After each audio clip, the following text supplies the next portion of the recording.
রাস্তার পাশে কয়েকটা ছেলেকে আমি আর আমার বন্ধু রাফি মিলে মারতেছিলাম। এমন সময় কেউ পিছন থেকে আমার কলার ধরে ঘুরিয়ে আমাকে ঠাস ঠাস করে দুইটা থাপ্পড় দিল। থাপ্পড় খেয়ে আমার মাথা গরম হয়ে গেল। কার এত বড় সাহস আবির রহমানকে থাপ্পড় দেয়? এটা বলে যখনই হাত তুলে মারতে যাব তখনই দেখি আমার সামনে কোনো মানুষ নয়, যেন পরী দাঁড়িয়ে আছে। টানা টানা চোখ, গোলাপি ঠোঁট, পরনে একটা কালো থ্রি পিস। চোখ যেন মেয়েটার দিক থেকে সরছে না। আমি মেয়েটার দিকে একদিনে তাকিয়ে আছি, আর এইদিকে মেয়েটা কি যেন বলতেছে, কিন্তু তার কথা আমার কান দিয়ে যাচ্ছে না। আর যাবে কেমনে? আমি তো তাকে দেখতে ব্যস্ত। মেয়েটা বলল, ও হ্যালো, এমন ভাবে বলছিস যেন তোকে থাপ্পড় দেওয়া যাবে না। আর থাপ্পড় কেন দিব না?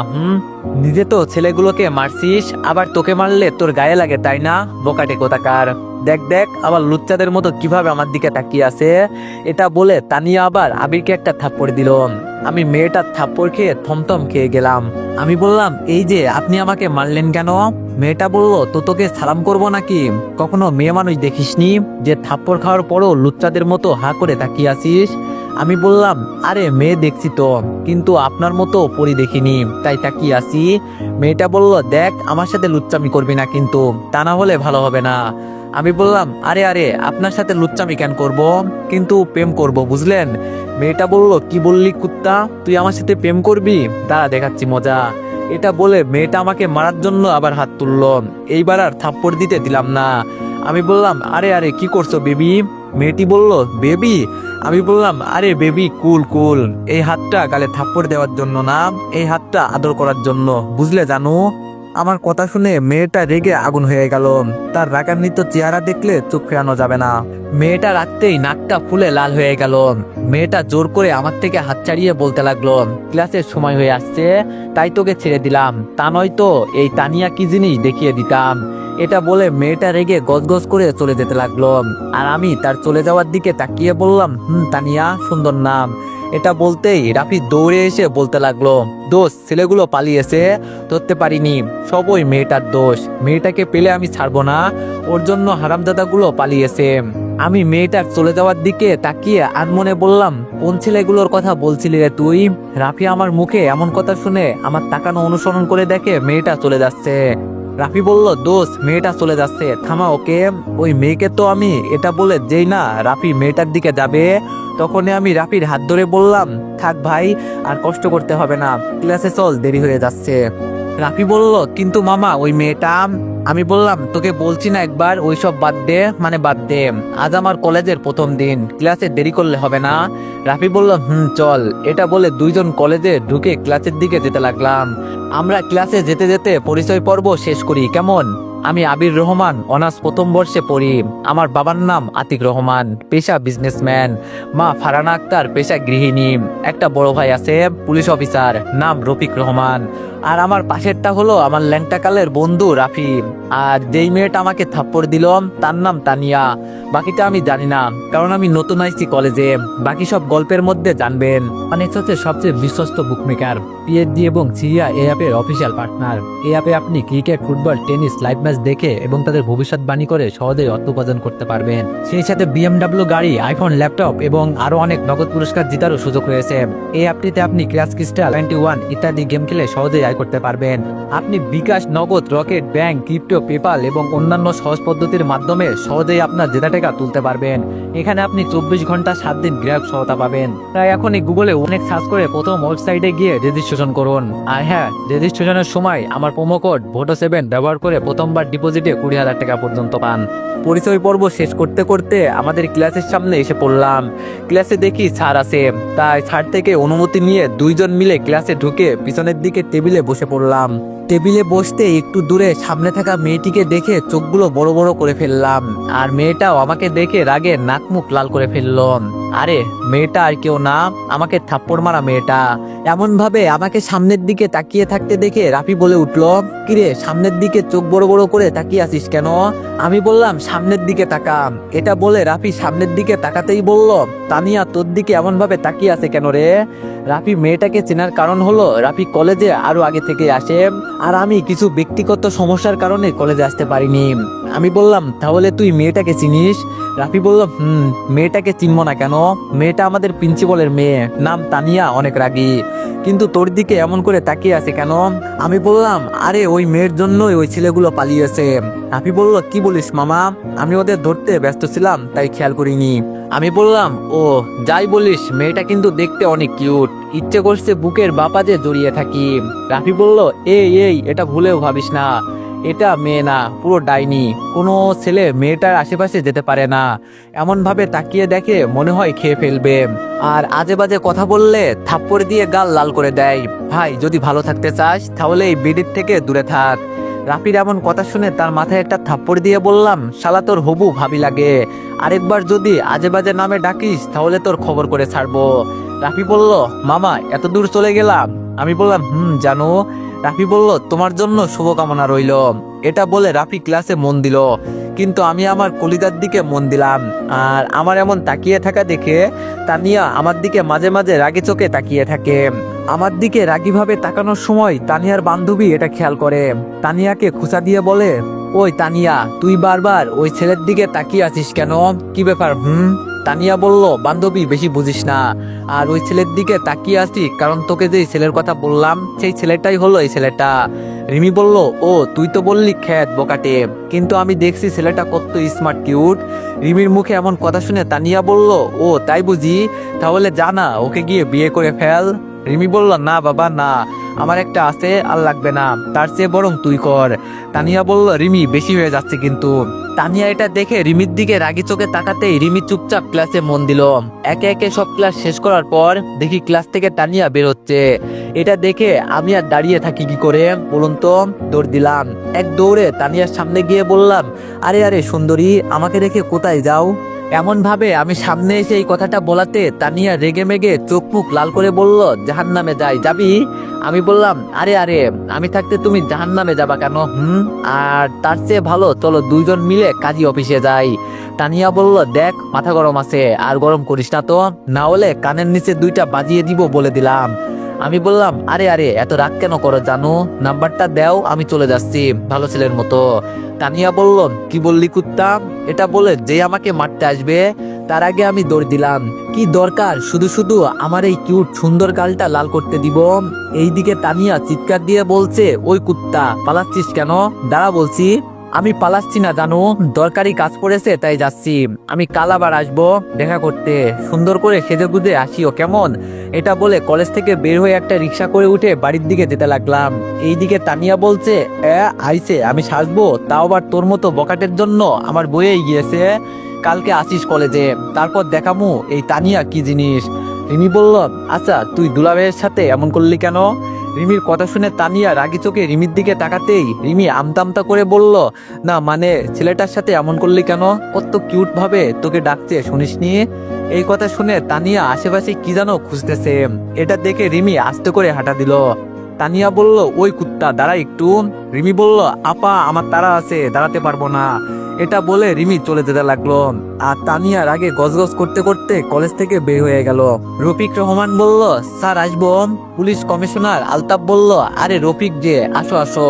এটা বলতেই রফিক কমিশনার রুমে প্রবেশ করে বলল, স্যার আমাকে ডাকার কারণ কি? কমিশনার বলল, রফিক তুমি হয়তো জানো এইবার নির্বাচনে এনসিপি পার্টি থেকে নির্বাচন করবে তারেক চৌধুরী। রফিক বলল, জি স্যার, সেটা তো শুনলাম। কমিশনার বলল, তাহলে একজন পুলিশ হওয়াতে জানো তারেক চৌধুরী কেমন মানুষ? রফিক বলল, স্যার জানি, সে যদি আমাদের এইখানে এমপি হয় তাহলে পুরো জেলাকে পুরো ক্রাইমের রাজ্য বানিয়ে ফেলবে। কমিশনার বলল, সে এমপি হবে হয়, এটা নয় সে এমপি হবে। এখন আমাদের কাজ হচ্ছে তার বিরুদ্ধে প্রমাণ জোগাড় করে তাকে শাস্তির আয়ত্তায় আনা। রফিক বলল, স্যার প্রমাণ জোগাড় হবে, তাকে ধরতেও পারবো, কিন্তু আটকে রাখতে পারবো না, তাকে অন্য কেউ পাওয়ার দিচ্ছে। কমিশনার বলল, সেটা পরে দেখা যাবে, নির্বাচনের মাত্র আছে 1 মাস, তাহলে তোমার কাজ সম্পূর্ণ করতে হবে 15 দিনের মধ্যে, আশা করি তুমি পারবে। রফিক বলল, ইনশাল্লাহ স্যার। স্যার তাহলে আমি আসি। কমিশনার বলল, ওকে তুমি আসতে পারো। তারপর রফিক রহমান কমিশনারের অফিস থেকে বের হয়ে সোজা বাড়ির দিকে রওনা দিল। এইদিকে আমি কলেজ থেকে বাড়িতে এসে ফ্রেশ হয়ে একটু বিছানায় শুয়ে চোখ বন্ধ করলাম। সাথে সাথে তানিয়ার সেই মায়া ভরা চোখ দুটো আমার সামনে ভেসে আসতে লাগলো। তার কাজল কলো চোখ, গোলাপি ঠোঁট, মুখের রাগী চেহারার লুক, ইচ্ছে করে সারা জীবন দেখে যায়। চোখ বন্ধ করে এইসব ভাবছি, হঠাৎ আচমকা শোয়া থেকে উঠে পড়লাম আর বলতে লাগলাম, আমি এটা কি দেখছি? ওই মেয়ের মুখটা কেন আমার চোখের সামনে ভাসতেছে? এমন কেন হচ্ছে? অনেক মেয়ে দেখেছি, কিন্তু এই মেয়েটাকে দেখে এমন কেন হচ্ছে? না না, আর কিছু ভাবতে পারছি না, এইসব নিজে নিজে বলতেছি। তখন নিচ থেকে আম্মু খাবার খেতে ডাকলো, তাই দেরি না করে খাবার খেতে গেলাম। নিচে আসতেই দেখি আমার ঘুষখোর পুলিশ অফিসার রফিক রহমান টেবিলে বসে আছে। এমনি ঘুষখোর বললাম, আমার ভাই তেমন কিছুই খায় না। আমি কিছু না বলে টেবিলে এসে আম্মুকে ডাক দিয়ে বললাম, আম্মু, ও আম্মু, খাবার দাও, ক্ষুধা লাগছে। আমার কথা শুনে ভাইয়া বলল, দাও দাও, শুধু খাওয়াবে, বড় করবে আর বাইরে গিয়ে মারপিট করবে, বকাটিগিরি করবে। আচ্ছা আম্মু, তুমি সত্যি করে বলো তো, এটা কি আমার সত্যি ভাই? ভাই বলতে লজ্জা করে আমার। ভাইয়ের এমন কথা শুনে আমি বললাম, তো আমি কি বলছি কেউ আমাকে ভাই বলে লোকজনকে বলতে? তাছাড়া আমারও লজ্জা করে একটা ঘুষখোরকে ভাই বলে পরিচয় দিতে। আমার এমন কথা শুনে ভাইয়া রেগে আমার দিকে টেবিলে থাকা আপেল ছুঁড়ে মারলো আর আমি ধরে তা খেতে লাগলাম। ধন্যবাদ তোকে আপেলটা দেওয়ার জন্য। ভাইয়া বলল, তুই আমাকে ঘুষখোর বলছিস না? এইবার শুধু তোর নামে বিচার আসুক, তারপর জেলের ভিতরে ঢুকিয়ে দিব, তখন বলিস কে ঘুষখোর। আমি বললাম, আরে আরে, ধমকটা অন্য কাউকে দিও। এই শহরে যে অপরাধ হচ্ছে, এত ভালো অফিসার থাকতে কেন অপরাধ হচ্ছে? বড় বড় লেকচার আমাকে না শুনিয়ে গিয়ে অপরাধী ধরো, এতে তোর ভালো হবে। ভাইয়া বলল, তা তো ধরবো। আমাদের ঝগড়া দেখে আম্মু বড় একটা চামচ এনে বলল, আর একটা কথা দুজনের মুখ থেকে বের হলে এটা দিয়ে মেরে মুখ ভেঙে ফেলবো। আম্মুর ধমক শুনে আমি আর ভাইয়া চুপ হয়ে গেলাম। আম্মু বলল, উফ, এত বড় হয়ে গেল, এই দুইজনের মাঝে ঝগড়াটা গেল না, সারাদিন টম এন্ড জেরির মতো একে অপরের সাথে ঝগড়া করবে। এই বলতে বলতে আমাদের খাবার দিল আম্মু, আর আমরা চুপচাপ খেতে লাগলাম আর একে অপরের মুখ ভেঙচি দিতে লাগলাম। এইভাবে করতে করতে খাবার খেয়ে উঠে রুমে যেতে লাগলাম। তখন ভাইয়া বলে উঠলো, তোকে দেখে নিব। আমি বললাম, এই নে ছবি তোল, যত খুশি দেখে নে। এটা বলে চলে আসলাম। আসলে আমার আর ভাইয়ের মাঝে ঝগড়া এমনিতেই লাগবে, আমরা একে অপরকে দেখতে পারি না, আর ঝগড়া না লাগলে পেটের ভাত হজম হবে না। আমি কতক্ষণ রেস্ট নিয়ে বাসা থেকে বের হয়ে গেলাম। তখনই ফোনে কল আসলো। পকেট থেকে ফোন বের করে দেখি রাফি। আমি দেরি না করে রিসিভ করে বললাম, হ্যালো রাফি, বল। রাফি বলল, কই তুই? আমরা সবাই আড্ডার জায়গাতে বসে তোর জন্য অপেক্ষা করছি। আমি বললাম, আচ্ছা 2 মিনিট দাঁড়া, আমি 30 মিনিটে আসতেছি। এটা বলে ফোন কেটে চলতে লাগলাম। একটু পর আড্ডার জায়গায় আছে রান্না নাইম দুইজন বলে উঠলো, মামা, এইগুলো কি শুনছি আমরা? আমি অবাক হয়ে রাকিবের দিকে তাকাতেই বুঝে গেলাম এরা কিসের কথা বলছে। আমি বললাম, আরে তেমন কিছু না, এমনি আজকে মেয়েটা থাপ্পড় দেওয়ার কারণে একটু দাঁড়াইলাম। রানা নাইম মোট আমরা 4 জন ভালো বন্ধু। আজকে তারা লাং নিয়ে ঘুরতে গিয়েছিল, তাই কলেজে যায়নি। আমি বললাম, তা অন্যের বউকে আর কতদিন পাহারা দিবি? এইভাবে তাদের পিছনে আর কত টাকা খরচ করবি আমাকে বলতো? রানা বলল, আরে অন্যের বউ হতে যাবে কেন? ফারিয়া আমাকে অনেক ভালোবাসে, তাকে আমি বিয়েও করব। নাইম বলল, রিমি আমাকে অনেক ভালোবাসে। ফারিয়া রিমি দুইজন তাদের জিএফ, কিন্তু আমরা চিনি না। আমি আর রাফি একসাথে বললাম, আমাদের সাথে পরিচয় কখন করাবি? আজ তো 1 বছর হয়ে গেল। রানা বলল, আরে করাবো করাবো, সময় হলে করাবো। নাইম বলল, তোর কাজের খবর কি? আমি এক বুক হতাশা নিয়ে বললাম, এইবারও ফেল করছি। রাফি বলল, কেন, তুই তো ভালো পরীক্ষা দিস তাহলে? আমি বললাম, জানি না রে ভাই, এমন কেন হয়? কি কাজ সেটা গল্প শুনলেই বুঝতে পারবেন। রানা বলল, এখন কি করবি? আমি বললাম, কিছু করব না, বাপের হোটেলে খাবো। তারপর সন্ধ্যা পর্যন্ত বন্ধুদের সাথে আড্ডা দিয়ে বাড়ি ফিরে ফ্রেশ হয়ে নাস্তা করে পড়তে বসলাম। এইদিকে কমিশনার রফিক সাহেবের কথা ভেবে মেজর নাসিরের সাথে মিটিংয়ে বসলো। মেজর বলল, আলতাফ সাহেব, কি বলবেন বলেন। কমিশনার বলল, স্যার, তারেক রহমান এই শহরে সন্ত্রাসী বলতে গেলে এই শহরে সব অবৈধ কাজ, খুন খারাপি, নারী পাচার ইত্যাদি সব করে থাকে। মেজর বলল, জানি, কিন্তু তাকে লিড দিচ্ছে কে জানেন? হয়তো জানবেন, তারপরও আমি বলছি, তাকে না, এই দেশের সকল অপরাধের মূল তালা হচ্ছে আমাদের অর্থমন্ত্রী নিজাম চৌধুরী। এটা বলতেই মেজর নাসির বলে উঠল, আর এই তালাকে কন্ট্রোল করছে একটা চাবি, যার নাম টাইগার। টাইগার নাম শুনে আলতাফ বসা থেকে উঠে গেল আর আমতা আমতা করে বলল, স্যার, এটা আপনি কি বলছেন? এইসবের সব টাইগার করছে? মেজর সাহেব বলল, শুধু তাই নয়, সেই দেশের ক্ষতি করার জন্য আন্ডারওয়ার্ল্ডে মাফিয়াদের সাথে হাত মিলিয়েছে। কমিশনার বলল, তাহলে স্যার, ওকে ধরার ব্যবস্থা করছেন না কেন? মেজর বলল তাকে ধরার জন্য এবং সে কি করতেছে না করতেছে তার খবরাখবর আমাদের দেওয়ার জন্য অনেক এজেন্ট পাঠিয়েছি, কিন্তু একটাও বেঁচে ফেরেনি।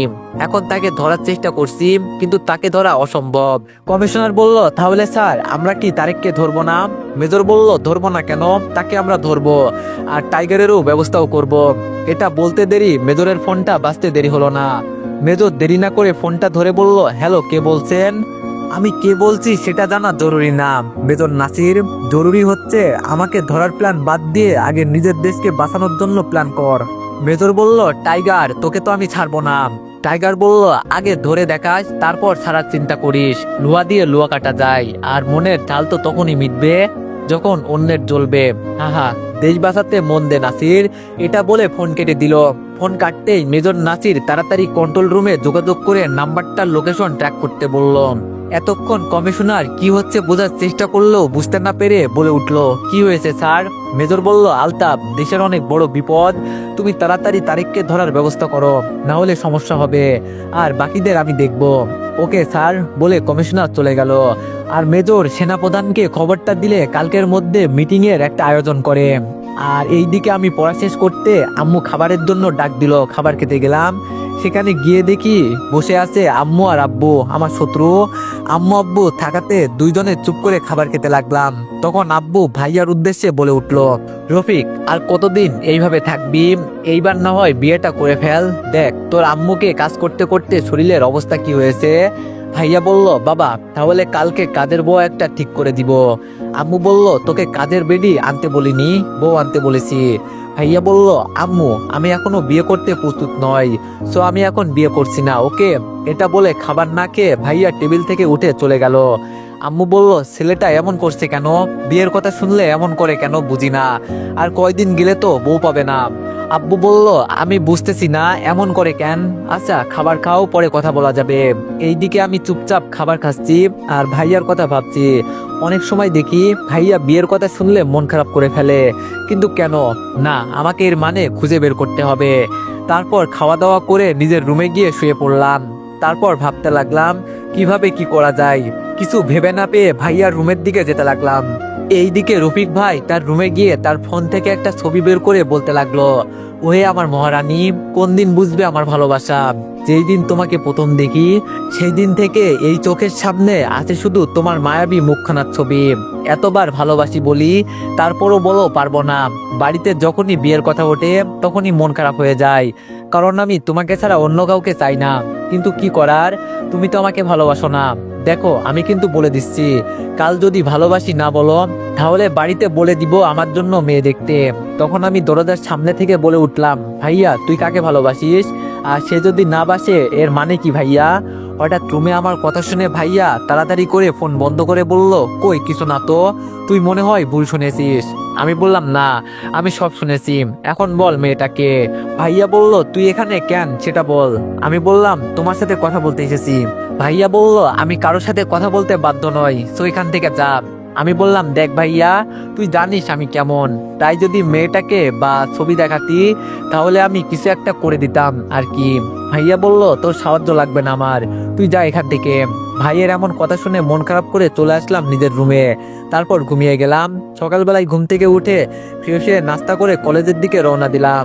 কলেজের সামনে এসে মাঠের সব দিকে তাকিয়ে দেখি হারামিগুলো কেউ আসেনি, তাই আমি মন খারাপ করে মাঠে হাঁটতে লাগলাম।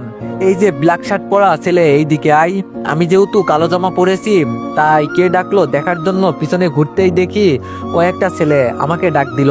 দেখতে বড় ভাই হলে মনে হয়। আমি ভদ্রতা বজায় রেখে তাদের সামনে গিয়ে বললাম, আসসালামু আলাইকুম ভাই। সেখানে থাকা একটা ছেলে বলে উঠলো, ওয়ালাইকুম আসসালাম, কোন ইয়ারে? আমি বললাম, জি ফার্স্ট ইয়ারে। এটা বলতে একটা ছেলে আমার কাঁধে হাত দিয়ে বলল, সবেমাত্র কলেজে আসলি, এর মধ্যে মেয়েদেরকে বিরক্ত করতে শুরু করছিস? আমি বললাম, সরি ভাই, আমি এমনটা কখন করলাম? ভাই বলল, রকি ছেলেটা মিথ্যা বলছে। রকি বলল, মিথ্যা বলবি না, তুই কালকে তানিয়াকে বিরক্ত করিসনি? আমি বললাম, কই না তো। আর তানিয়াকে যে বিরক্ত করছি সেটা আপনাকে কে বলছে ভাই?